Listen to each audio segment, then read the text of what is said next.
এই সমাজে যত অপরাধ সংগঠিত হয় প্রত্যেকটা অপরাধের জন্য আল্লাহর কাছে আর কারো জবাব দিতে হোক বা না হোক আলেমদেরকে জবাব দিতে হবে। সমাজে মাদক বিক্রি হয়, আল্লাহ জিজ্ঞাসা করবেন আলেমদেরকে, তোমরা আলেমরা থাকতে সমাজে মাদক বিক্রি হলো কেন? আলেমরা থাকতে ফেনসিডিল বিক্রি হলো কেন? আলেমরা থাকতে ইয়াবা এর চোরাচালান কেন সমাজে আসলো? কেন সমাজের মধ্যে ইয়াবা মানুষ সেবন করলো? মানুষ কেন মাদক সেবন করলো? আলেমরা থাকতে সমাজে কেন জুয়ার আড্ডা বসলো? আলেমরা থাকতে সমাজে কেন মদের আসর জমলো? আলেমরা থাকতে কেন সমাজের মধ্যে অশ্লীল নৃত্য আর গানের আড্ডা বসলো? আলেমরা থাকতে কেন সমাজের মধ্যে ক্ষুধাদ্রোহিতা হলো? আলেমরা থাকতে কেন সমাজে রাস্তার মোড়ে মোড়ে ইসলাম বিরোধী, তাওহীদ এবং একাত্মবাদ বিরোধী শিরকি সংস্কৃতি প্রতিষ্ঠিত হলো? আলেমরা থাকতে কেন আল্লাহর জমিনে আল্লাহর দ্বীনের বিধান লঙ্ঘিত হলো? আর কাউকে জবাব দিতে হোক বা না হোক, কিয়ামতের দিন আলেমদেরকে জবাব দিতে হবে।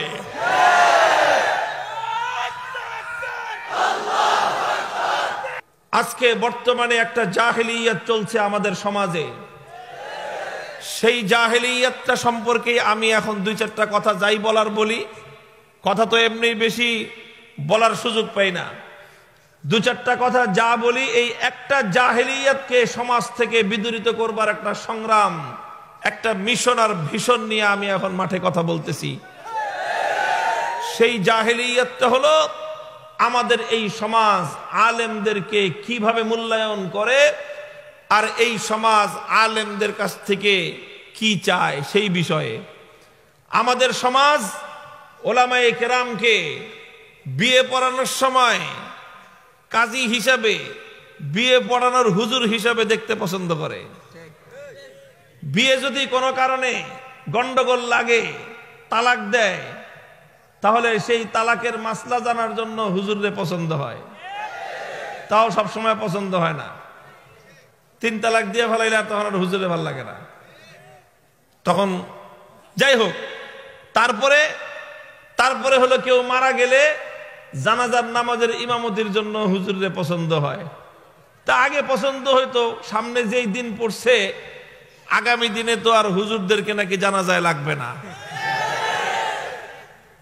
তো হতে পারে, তবে মনে হয় না যে হুজুরদেরকে ছাড়া এত তাড়াতাড়ি এই দেশে জানাজা পড়ানোর জন্য তোমাদেরকে কেউ আগায় দিবে, আমার মনে হয় না।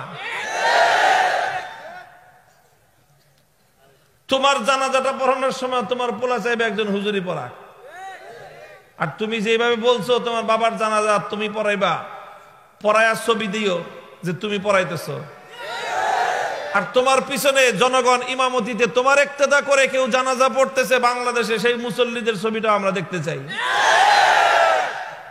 কথা বলার সময় এতটুকু হুঁশ থাকে না? এতটুকু হুঁশ থাকে না তোমার? আর কথা বললে আমাদেরকে বলে যে হুজুররা একটু কম কম বলবেন। আমরা তো এই সমস্ত প্রসঙ্গ আনতে চাই নাই কোনোদিন আলোচনায়। আমরা কোনোদিন বলেছি যে আমরাই জানাজা পড়াই, তোমাদের জানাজা পড়াইতে দিব না? তুমি আসো, তোমার ছেলেকে তুমি জানাজা পড়ানোর উপযুক্ত বানাও। আমরাই তো সারা জিন্দেগি এই মাসলা বলছি, ওলামায়ে কেরাম তো সারা জীবনই এই মাসআলা বলেছে যে নিজের সন্তানকে জানাজার উপযুক্ত করে রেখে যাও। এই ওয়াজটা কে করছে? হুজুররা ছাড়া। বলেছে কাবা শরীফের ইমাম দিয়ে দোয়া করানোর দরকার নাই, ওই জাতীয় মসজিদের খতিবকে দিয়ে তোমার দোয়ার দরকার নেই। তোমার মৃত্যুর পরে তোমার কবরের পাশে গিয়ে যেন তোমার সন্তান তোমার জন্য ইসালে সওয়াব করতে পারে, তোমার জন্য ইস্তেগফার করতে পারে, এই ওয়াজটা এদেশের আলেমরা ছাড়া কারা করেছে? কাজী জানাজা কি হুজুররা দখল করতে চায়? হুজুররা তো চাই যে তোমরা তোমাদের সন্তানদেরকে এমন যোগ্য বানাও যাতে তোমার জানাজা তোমার সন্তান পড়াতে পারে। কিন্তু তুমি যে এইভাবে আগাগোড়া তুমি সমান হয়ে আসো, তোমার পিছনে ইক্তেদা করাও তো মাকরুহে তাহরিমি। কথা, দুঃখের কথা এগুলা। জানাজা নিয়ে তামসা শুরু করছে না ওনারা। জানাজায় ইমামতি করার মাসলা নাই? ইমাম হওয়ার জন্য কি কি যোগ্যতা, কি কি শর্ত, এগুলো নাই? যিনি এরকম বড় বড় কথা বললেন, আপনার এই জানাজা ওনার ইমামতি করা সহি হবে, শুদ্ধ হবে, বাংলাদেশ দরকার নাই, ভারত থেকে ফতোয়া না দেন দেখি। ভারত থেকে কোন একটা মাদ্রাসা থেকে ফতোয়া নিয়ে আসেন যে আপনার পিছনে জানাজা, ধর্মপ্রাণ মুসলমানদের জানাজা পড়লে আপনার পিছনে সহি হবে। কি চান আপনি? একা জানাজা পড়বেন? আপনার বাবার না আরো দুইজনের জানাজা পড়ার দরকার আছে? আপনার বাবার জানাজা, জানাজা নিয়ে তামাশা করেন। এই সব তামাশা যদি আপনারা বন্ধ না করেন, আমাদের মুখ বন্ধ করতে পারবেন না। আমরা আল্লাহর পয়গম্বরের পক্ষ থেকে দায়িত্বপ্রাপ্ত হয়ে কথা বলি। জাতির মধ্যে যেই জাহিলিয়াত দেখা দিবে, যেই জায়গা দিয়ে জাতিকে বিভ্রান্ত করবার চেষ্টা করা হবে, দেশের মানুষকে যে পথ দিয়ে সরল সঠিক সিরাতে মুস্তাকিম থেকে বিচ্যুত করার চেষ্টা করা হবে, প্রতিটি জায়গায় কথা বলা, প্রতিটি জায়গায় চোখে আঙ্গুল দিয়ে দিক নির্দেশনা করা আলেমদের দায়িত্ব। জানাজার মাসলা যদি আজকে আমরা না বলি, আজ আমাদেরকে কথা বলতে হবে যে তুমি যে বড় বড় কথা বলেছো, জানাজার ইমামতি তোমার জন্য করা বৈধ হবে না।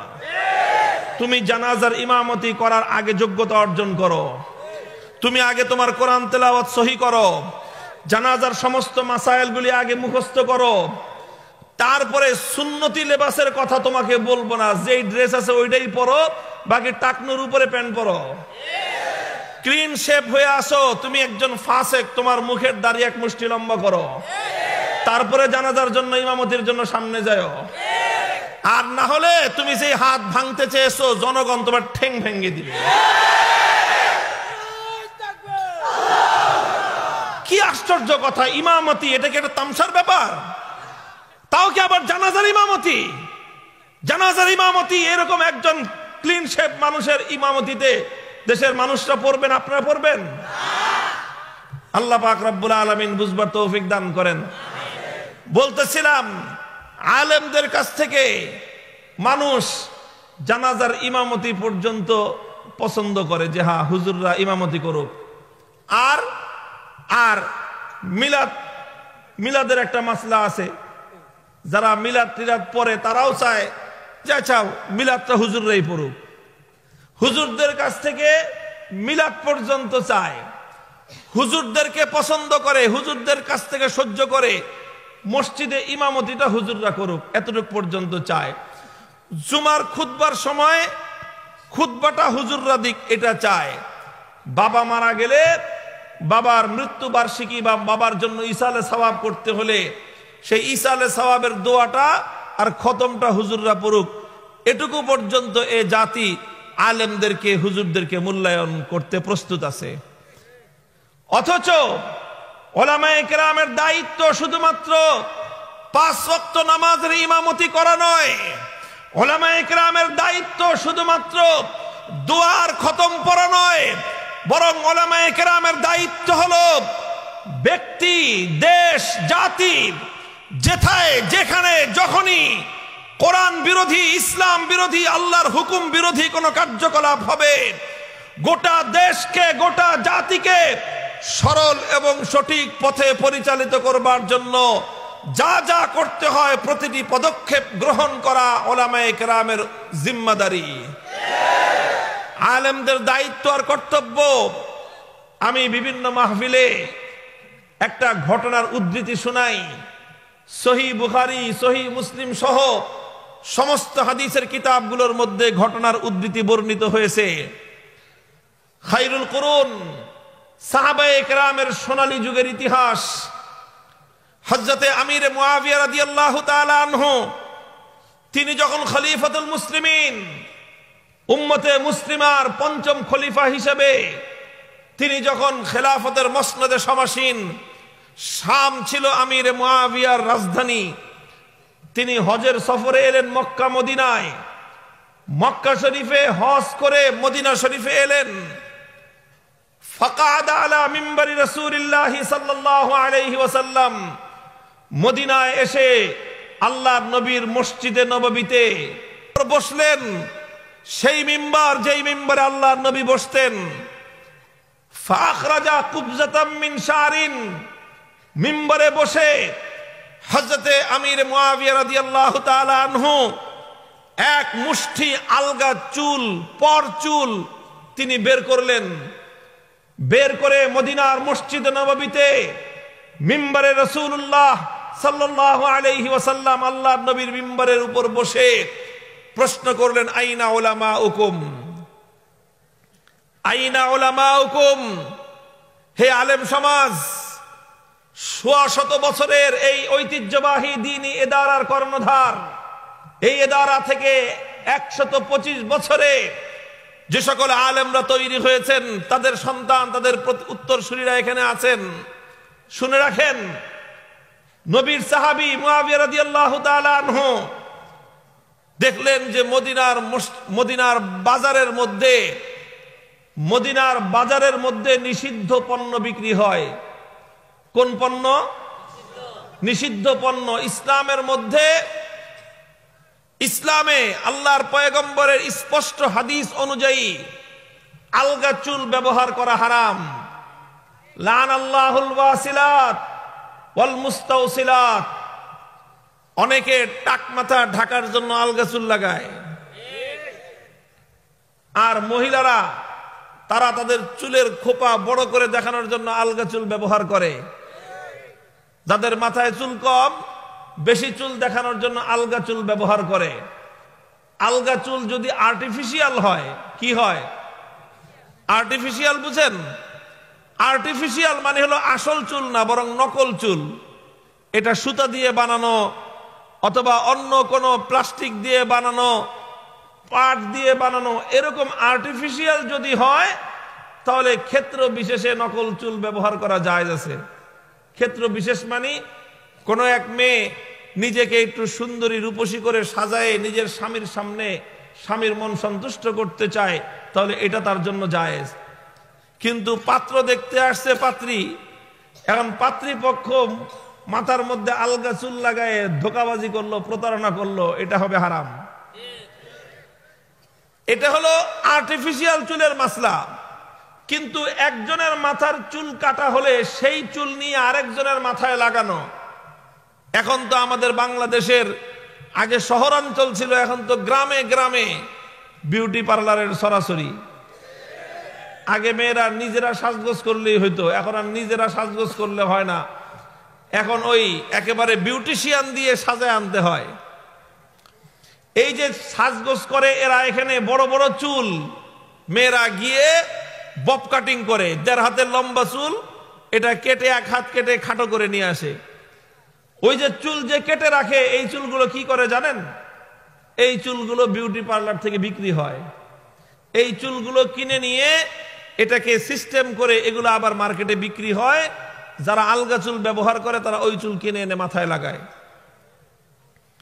এটা স্পষ্ট হারাম। আল্লাহর নবী বলেছেন, যে আলগা চুল নিজের মাথায় লাগাবে, যে আরেকজনের মাথায় লাগায় দিবে, দোনোটার উপর আল্লাহর পক্ষ থেকে অভিশাপ বর্ষিত হয়।